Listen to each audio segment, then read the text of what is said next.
Lecture 4 chapter 3 Ohm's law in form of current density. अभी current density क्या होता है अगर हम देखें तो अगर हमारे पास कोई एरिया है उसमें से हमारा जितना इलेक्ट्रिक करंट पास होता है यूनिट एरिया से तो उसे हम करंट डेंसिटी बोलते हैं। यानी क्या कि यूनिट एरिया में से पास होने वाला जो करंट है वो क्या होगा, हमारा करंट डेंसिटी होता है। अभी करंट डेंसिटी का तो ये फॉर्मूला भी मिल गया, J इक्वल्स टू क्या होगा, I/A। एंड इसका ऐसा यूनिट अगर हम देखें तो करंट है, करंट का ऐसा यूनिट क्या होता है, एम्पियर। एंड यहाँ पे एरिया है, अभी एरिया का जो ऐसा यूनिट होता है वो क्या है, मीटर स्क्वायर। तो इसीलिए हमारा जो करंट डेंसिटी है उसका जो ऐसा यूनिट होगा वो क्या है, एम्पियर पर मीटर स्क्वायर। अभी ओम का लॉ जो हमने देखा था उसमें क्या था कि V इक्वल्स टू IR होता था। तो यहाँ पर अगर सपोज हम ऐसा देखते हैं कि हमारे पास एक कंडक्टर है एंड उसका जो लेंथ है वो सपोज L है एंड उसका जो इलेक्ट्रिक फील्ड हो वो क्या हो, E हो। एंड उसमें जो कंडक्टर में दो एंड के बीच का हमारा पोटेंशियल डिफरेंस जो है वो किसके जितना हो, V के जितना हो।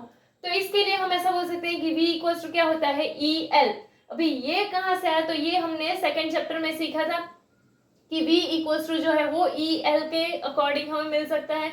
अभी यहाँ पे जो है अगर हम ये वैल्यू को इसमें यूज करें तो क्या होगा, हमारा जो है ये V जो है उसकी जगह पर हम क्या पुट कर सकते हैं, EL कर सकते हैं। उसके बाद यहाँ पर क्या है, I एंड R है, तो R का एक और वैल्यू हमने सीखा है, R इक्वल्स टू क्या होता है, रो L अपॉन A। तो वही वाला वैल्यू अगर हम R में पुट कर दें तो यहाँ पर हमारा क्या हो जाएगा, EL equals to I rho L upon A। अभी यहाँ पर भी L है, यहाँ पर भी L है, L L क्या हो जाएगा, कट हो जाएगा। फिर तो हमारा बचेगा क्या, E equals to I rho upon A। अभी यहाँ पर भी अगर हम देखें तो ये I अपॉन A जो है वो हमारा क्या होता है, करंट डेंसिटी। तो वहां क्या लिख देंगे हम, J। तो यहाँ पर L तो कट गया था तो देखो बचा क्या है, वो E जो है वो आएगा इक्वल्स टू, अभी I अपॉन A क्या हो जाएगा, J एंड रो जो है वो, एंड L तो कट हो गया था तो इसीलिए यहाँ पर जो हमें मिलेगा वो क्या होगा, E इक्वल्स टू J रो। अभी यहाँ पे कि रो जो है, रो का एक वैल्यू और हमें पता है कि वो क्या होता है, 1 अपॉन सिग्मा होता है। तो इसीलिए E equals to J and upon sigma भी लिख सकते हैं हम, तो हमें ऐसा मिल जाएगा।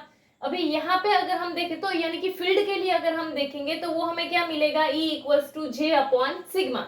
एंड इसी को अगर हम करंट डेंसिटी के लिए कर देंगे तो ये सिग्मा यहाँ नीचे है, इक्वल टू के यहाँ जाएगा तो ऊपर चला जाएगा।